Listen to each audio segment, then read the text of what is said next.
Ninang! Chang! Chang!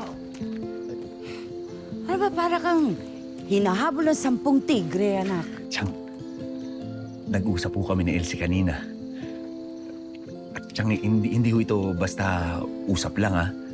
Mahabang usapan ho talaga.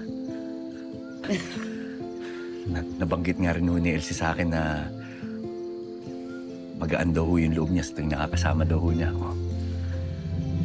Para bang ang sarap po sa puso na bumabalik na ho kami sa dati.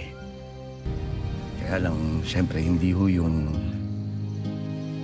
bilang magnobyo. Kumbaga, Chang, yung dating-dating kami ho bilang magkaibigan. Magandang balita yan. Sa wakas, may magandang balita.